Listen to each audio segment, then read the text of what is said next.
Good morning, student. Welcome back to the chemistry class 12th.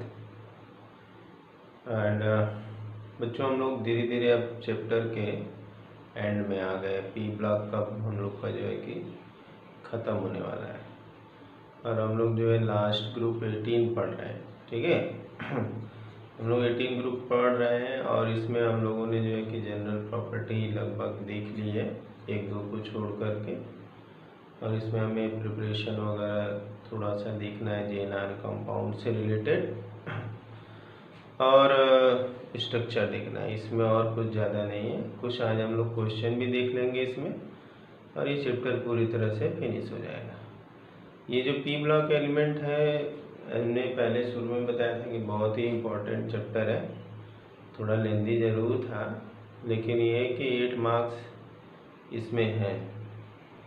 8 marks का ये chapter है। इसमें जो है क्वेश्चंस हैं, सो कंसेप्चुअल क्वेश्चन है, बीच बीच में हमने क्वेश्चन भी दिया और भी क्वेश्चन अभी आज हम लोग कुछ डिस्कस करेंगे। ठीक है, तो हम लोग जो है कि इसमें 18 ग्रुप कंपाउंड में जो जनरल प्रॉपर्टीज देख रहे थे उसमें हम लोगों ने सॉल्युबिलिटी तक देख लिया था। आज हमारा नेक्स्ट है लिक्विफिकेशन।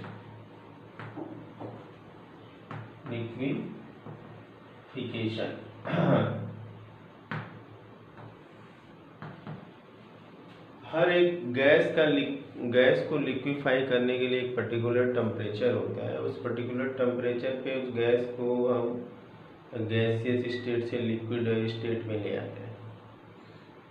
वह एक क्रिटिकल टेम्परेचर होता है जिसपे कोई भी गैस जो है कि लिक्विड स्टेट में आ जाती है। लेकिन जो इनर्ट गैसेस होते हैं, वो इनर्ट गैसेस को लिक्विफाई कर पाना बहुत ही मुश्किल होता है। क्यों मुश्किल होता है? क्योंकि यहाँ पे वीक वंडरवाल फोर्सेस होते हैं। Weak van der Waals force of attraction की वजह से यहाँ पे इनको लिक्विफाई कर पाना बहुत मुश्किल होता है। और दूसरी बात ये भी होती है कि इनका क्रिटिकल टेम्परेचर जो होता है वो बहुत ही ज़्यादा लो होता है, जिसकी वजह से इनको लिक्विफाई कर पाना मुश्किल होता है। It is very difficult to liquefy, very difficult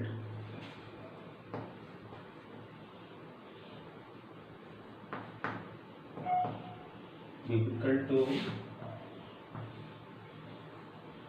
liquefy inert gases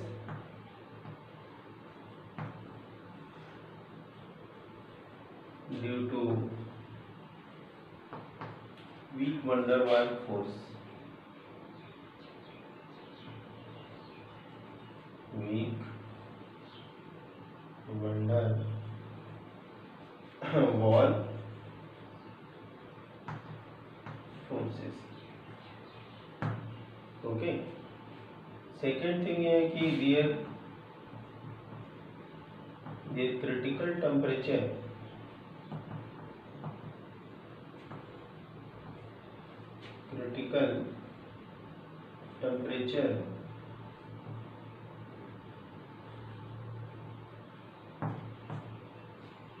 is also very low. तो ऐसी कंडीशन में जहाँ क्रिटिकल टेम्परेचर इतना लो है, लिक्विफाई कर पाना बहुत मुश्किल है। ठीक है, और यहाँ पे हमने हर जगह देखा कि वीक वंडर वाल फोर्सेस हैं। अगर फोर्सेस स्ट्रांग होते हैं तो लिक्विफिकेशन आसान हो जाता है। तो फोर्सेस वीक है तो लिक्विफिकेशन क्या है, बहुत मुश्किल है। ठीक है, नेक्स्ट हम आते हैं आयनाइजेशन एंथैल्पी।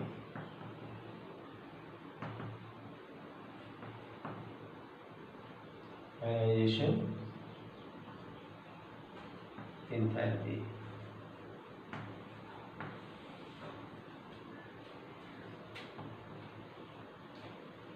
अब हम आयनाइजेशन एंथैल्पी पीरियड में, किसी भी पीरियड में, या ये कहें कि पूरे पीरियोडिक टेबल में सबसे ज़्यादा आयनाइजेशन एंथैल्पी अगर किसी की होती है तो किसकी होती है? इनर्ट गैसेस की होती है। क्यों होती है? क्योंकि इनके ऑक्टेट क्या है? पूरे। तो इलेक्ट्रॉन को निकालना क्या होता है? बहुत ही मुश्किल होता है। इसलिए जो इनर्ट गैस कंपाउंड होते हैं, इनर्ट गैस एलिमेंट होते हैं या ग्रुप एलिमेंट 18 एलिमेंट होते हैं, इनका जो आयनाइजेशन एंथैल्पी होता है सबसे ज़्यादा हाई होता है किसी भी पीरियड में इन पीरियोडिक टेबल। ठीक है, तो क्यों होता है ये? क्योंकि इनके ऑक्टेट क्या होते हैं? पूरे होते हैं।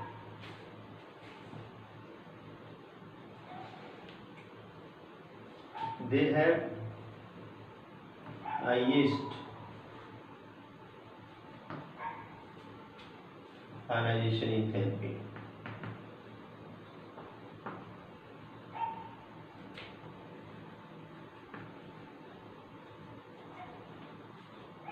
Enthalpy in periodic table.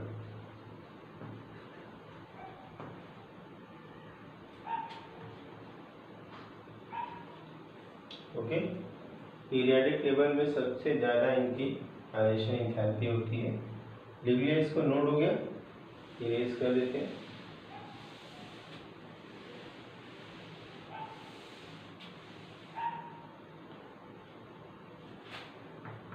Because they have complete octet.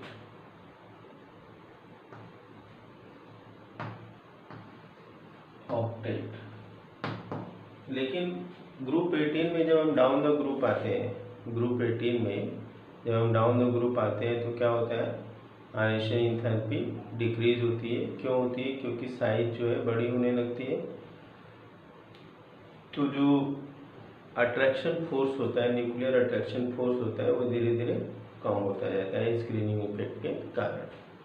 ठीक है, ionisation enthalpy decreases down the group. Ionisation enthalpy decreases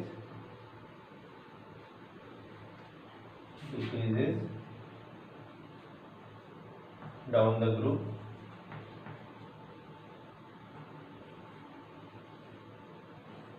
from helium to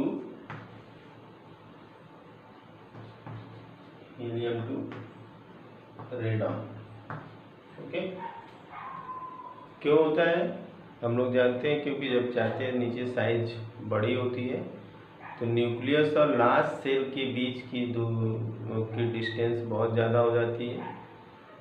तो वहाँ पे जो अट्रैक्शन फोर्स होता है वो बहुत कम हो जाता है, जिसकी वजह से इलेक्ट्रॉन को निकालना क्या है? बहुत आसान हो जाता है। ठीक है, तो नेक्स्ट वन ये नोट हो गया। चलिए नेक्स्ट हम आते हैं, हमारा है इलेक्ट्रॉन गेन एंथैल्पी।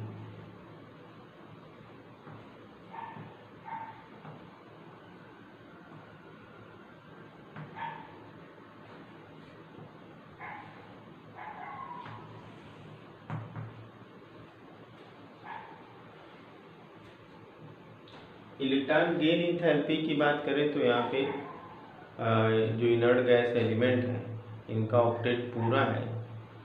तो ऑक्टेट पूरा है तो इलेक्ट्रॉन की ज़रूरत है नहीं, और जब इलेक्ट्रॉन की ज़रूरत नहीं है तो इलेक्ट्रॉन गेन एंथैल्पी क्या होगी? 0 होगी। अब अगर हमें इलेक्ट्रॉन की ज़रूरत नहीं है, मान लीजिए वैकेंट ऑर्बिटल अवेलेबल है और हमें एनर्जी इलेक्ट्रॉन ऐड करना हुआ तो ऐड करना पड़ेगा और हमें एनर्जी देना पड़ेगा। तो ऐसे केस में जब हमें ऐड करना होगा तो वहाँ पे इलेक्ट्रॉन गेन एंथैल्पी क्या होगी? पॉजिटिव हो जाएगी। तो कभी अगर क्वेश्चन पूछ देता है कि why electron gain enthalpy of inert gases are positive, because they have no need of electron due to having complete octet, therefore for addition of extra electron we have to give more energy। Okay, तो हमें electron gain enthalpy almost जो inert gases होते हैं वो 0 होती है। 0 क्यों होती है? क्योंकि इनका ऑक्टेट कंप्लीट होता है और ऑक्टेट कंप्लीट है तो इलेक्ट्रॉन की तो ज़रूरत है नहीं, तो ऐसे केस में इलेक्ट्रॉन गेन एंथैल्पी क्या हो जाएगी, 0 हो जाएगी। पॉजिटिव होगी कब, जब हमें इलेक्ट्रॉन वहाँ पे ऐड करना पड़ेगा, क्योंकि वहाँ पे इलेक्ट्रॉन की नीड ज़रूरत नहीं है। ठीक है, तो यहाँ पे these elements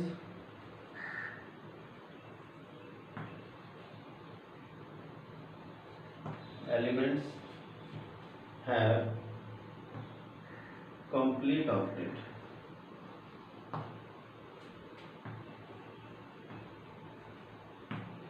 Therefore,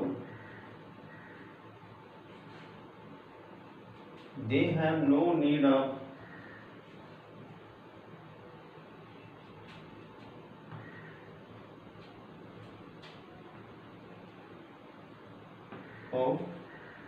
extra electron.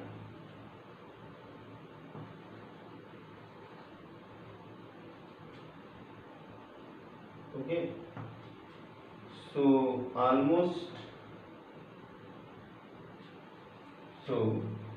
electron gain enthalpy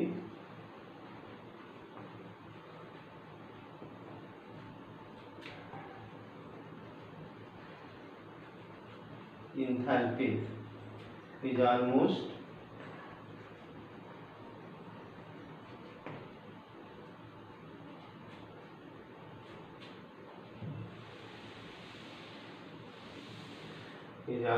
zero. Okay, almost क्या होती है, 0 होती है। तो इस तरह से हमने सारी इनकी जनरल प्रॉपर्टीज़ को देख लिया। अब हम आएंगे, नेक्स्ट हमारा है chemical properties of group 18 element. Okay, have you noted down? Okay,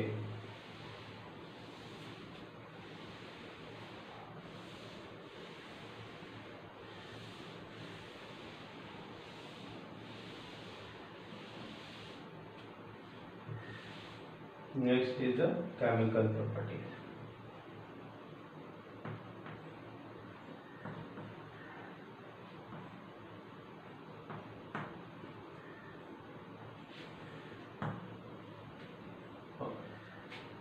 Okay, group 18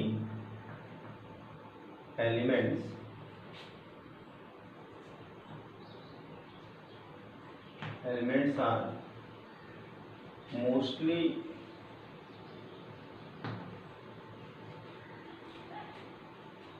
inert or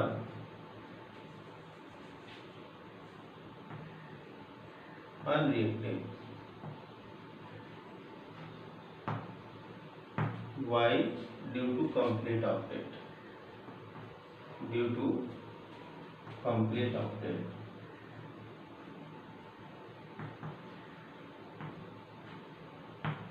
Okay, but xenon and krypton can form compounds with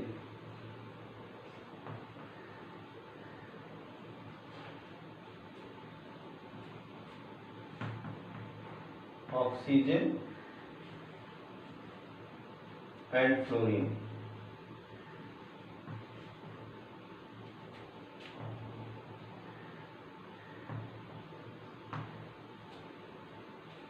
but जो जिनान और रेडॉन है, जिनान और क्रिप्टॉन है, ये बनाते हैं कंपाउंड। क्यों बनाते हैं? क्योंकि ये अपने वैकेंट डी ऑर्बिटल्स को यूज कर लेते हैं due to having vacant d orbital.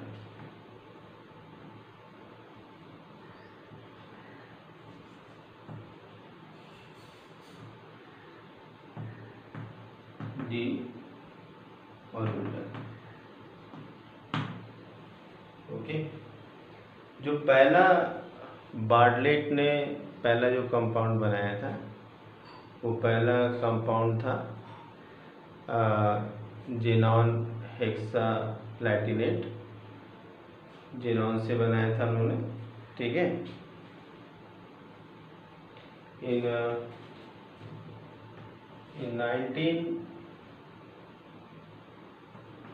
1962 first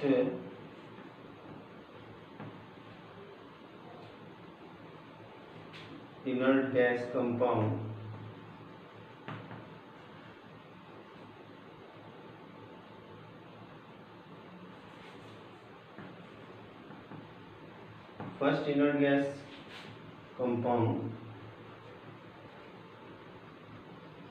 was prepared by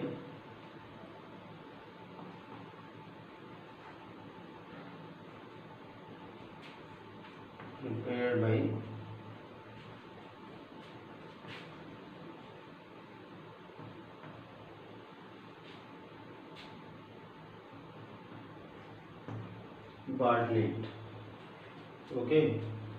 और उस कंपाउंड का नाम क्या था? And compound is, have you noted that? Okay, note कर लिया तो अच्छी बात है। And first compound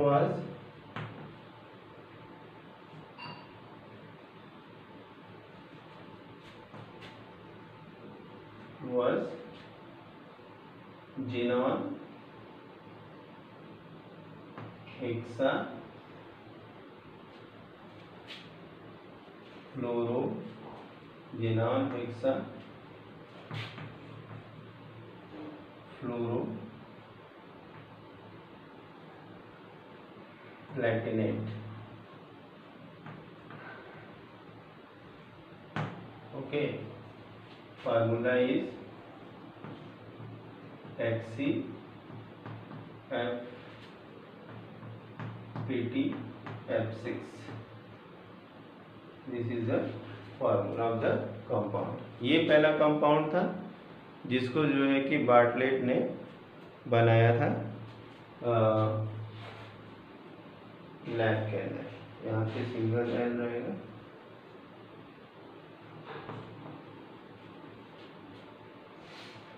have you noted? तो हमने ये देख लिया कि सबसे पहला जो कंपाउंड बना जेनॉन से, वो जेनॉन हेक्साफ्लोरो प्लैटिनेट था, उसको बार्टलेट ने बनाया था, ठीक है। अब कुछ और कंपाउंड्स हम देख लेते हैं। Preparation of compound of xenon, have you noted? Now we will see the preparation of compounds of xenon.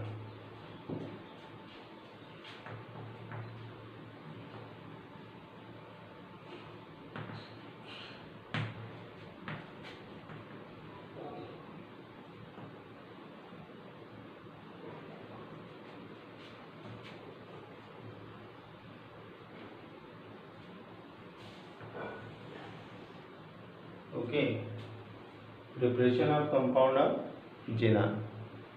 कुछ कंपाउंड्स को हम लोग प्रिपेयर करेंगे, जैसे HCF2, ये हमने एक्सेस में लिया, इसको 673 केल्विन और 1 बार पे, ठीक है। तो यहाँ पे बन गया HCF2, ओके। इस तरह से हम जेनॉन फ्लोराइड बना देंगे। नेक्स्ट हमारा है HCF2 2F2, यहाँ पे हम 1:5 के रेशियो में लेते हैं, 873 केल्विन के और 6 to 7 बार पे, ओके। तो ये बन जाता है HCF4 बन जाता है, ठीक है। इसी तरह से HC1:20 के रेशियो में अगर लेते हैं, 1:20, 3F2 यहाँ पे 573 kelvin and 60 to 70 bar pressure. तो यहाँ पे बन जाता है HCF6। ओके, ये बन के तैयार हो जाता है। तो ये हो गए हमारे कंपाउंड्स ऑफ जेनॉन। ठीक है, इसके अलावा हम HCF4 प्लस O2F2 से भी कंपाउंड बना सकते हैं, HCF6 प्लस O2। तो इतनी तरह से हमने जो है कि कंपाउंड बना लिया। अब नेक्स्ट आते हैं chemical reactions of xenon compound. अब ये कंपाउंड जो बने हैं किस तरह के रिएक्शन करते हैं। ठीक है, हैव यू नोटेड? स्क्रीनशॉट ले लीजिए फटाफट। ओके,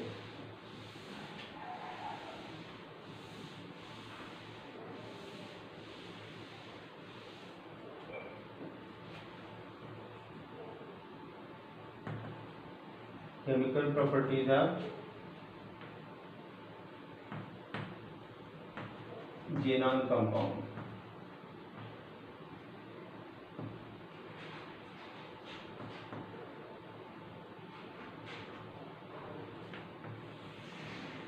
ओके, अब ये किस तरह से रिएक्शन करते हैं। ठीक है, पहला तो हम लोग देखेंगे कि ये जो जेनॉन कंपाउंड है ये साल्ट बनाते हैं। ठीक है, जैसे कि हम लोग ले लेते हैं एक compound HCF2 plus PF5। Okay, तो ये बन जाता है HCF माइनस PF6, यहाँ पे प्लस हो जाएगा और ये माइनस। इस तरह का देखिए कंपाउंड बन गया, प्लस माइनस साल्ट बन गया। इसी तरह से हम अगर HCF4 को रिएक्शन कराएंगे HBF5 से, तो सेम इसी तरह से यहाँ पे भी होगा। ये बन जाएगा HCF3 ओके B प्लस, और यहाँ पे बन जाएगा HBF6 माइनस। इस तरह के कंपाउंड ये बनाते हैं।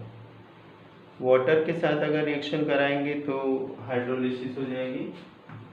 HCF2 प्लस H2O अगर रिएक्शन कराते हैं तो यहाँ पे HCF2 बन जाता है OF2 प्लस HF बन जाएगा। ठीक है,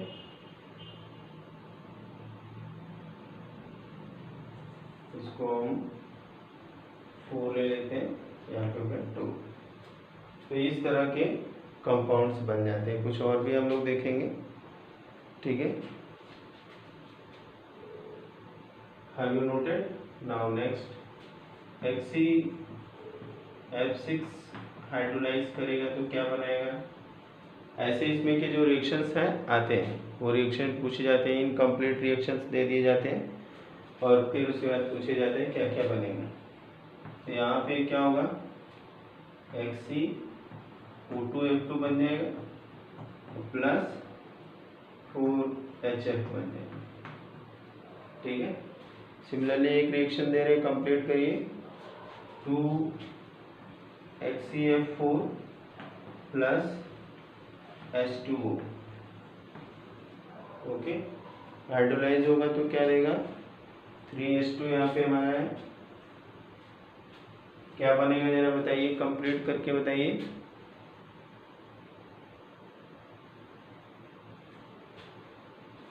चलिए हम बताते हैं। पहले तो जेनॉन, फिर HCO3 प्लस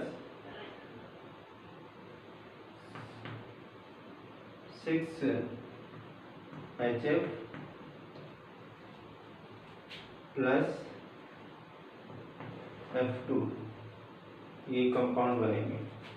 ये जितने भी जेनॉन के कंपाउंड होते हैं गुड फ्लोरीनेटिंग एजेंट होते हैं, अच्छे जो है कि फ्लोरीनेटिंग एजेंट होते हैं, फ्लोरीन देने में मदद करते हैं।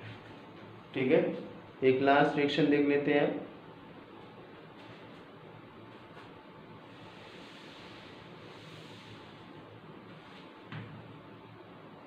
HCF6 hydrolyse with water. Water के साथ हाइड्रोलाइज अगर आप करेंगे तो क्या क्या क्या बन सकता है? तो यहाँ पे बन सकता है HCO3 प्लस 6HF। ओके, तो ये हो गए केमिकल प्रॉपर्टीज और कंपाउंड। कुछ एक पॉइंट और हम बताएंगे कि जो HCF6 होता है उसको हम ग्लास वेसल के अंदर स्टोर नहीं कर सकते हैं। HCF6 can not be stored in glass, okay, in glass vessel।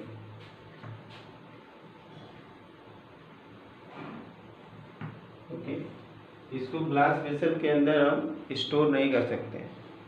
Store न कर पाने के पीछे कारण क्या है कि जो ग्लास होता है वो सिलिका का बना होता है, और ये जो जेनॉन फ्लोराइड हेक्साफ्लोराइड है वो सिलिका के साथ रिएक्शन कर जाता है, और फाइनली क्या होता है कि HCO3 में कन्वर्ट कर देता है पूरा ग्लास, और ग्लास खत्म हो जाता है। ठीक है,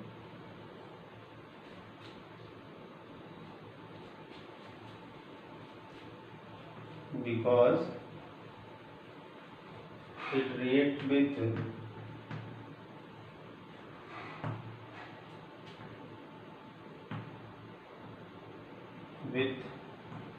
silica of glass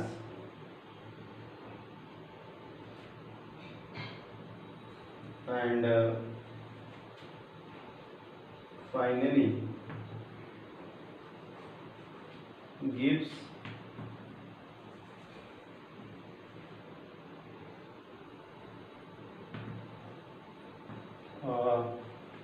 exposes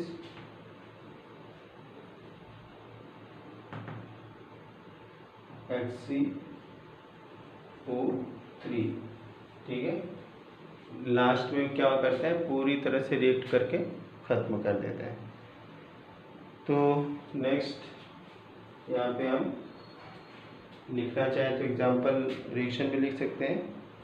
ठीक है, 2HCF2 F6 plus SiO2। okay, it forms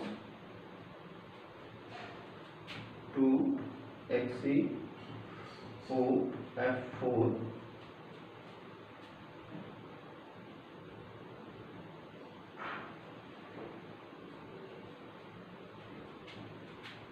plus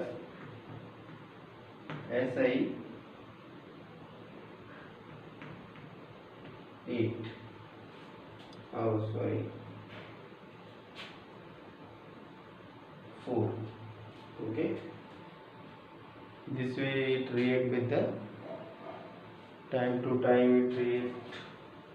next HCOF4 again react with SiO2, okay, and it will give the same product 2HCO2F4 plus SiF4। okay, similarly it will react the last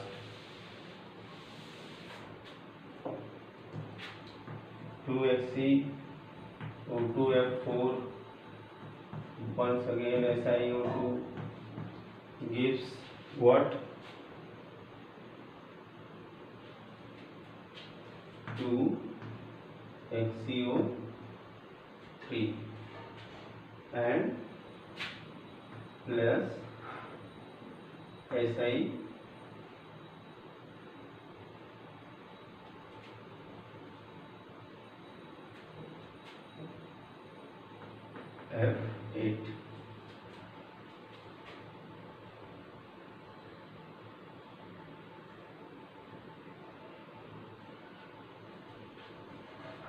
Okay,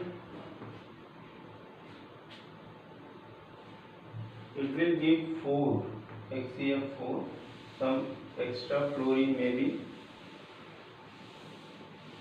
This way we completed the reactions of the reaction of the xenon. Last one is the structure of xenon compound. We will see here the structure of xenon compound. फटाफट हम लोग इसको देखेंगे.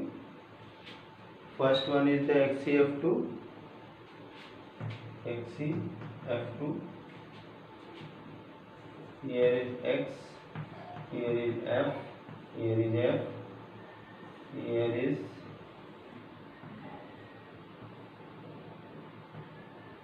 linear structure.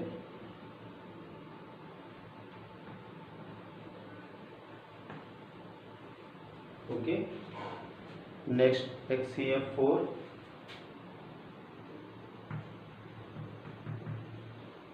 Structure is Xc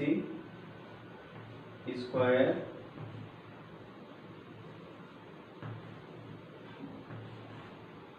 here is F, here is F, square planar.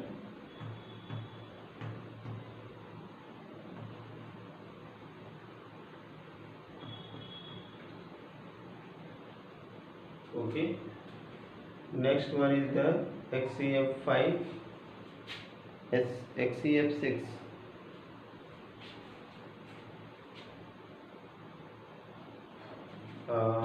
Have you noted this? Okay, HCF6, Xc,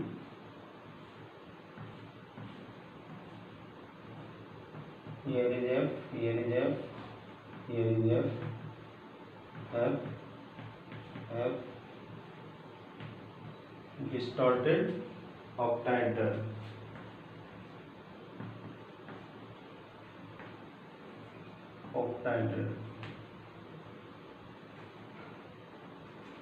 Okay, now we will see last structure. HCOF4, HCOF4, Xc,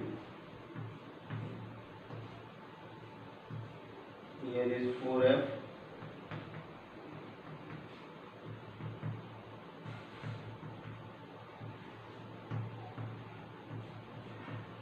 this one is the square pyramidal.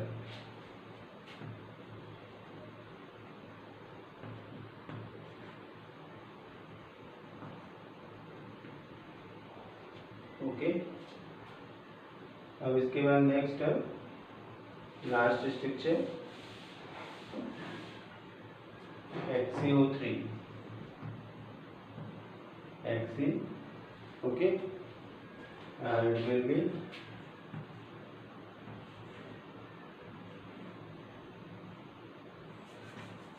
this way. You can write. Okay student, तो हम लोगों ने पूरा ये chapter complete कर लिया. अब हम लोग जो है कोऑर्डिनेशन कंपाउंड जो लास्ट चैप्टर है उसको अगले क्लास में स्टार्ट करेंगे. तो आप लोग इसे तैयार कर लीजिए, असाइनमेंट वगैरह तैयार कर लीजिए, हमने भेज दिए हैं. Okay, bye.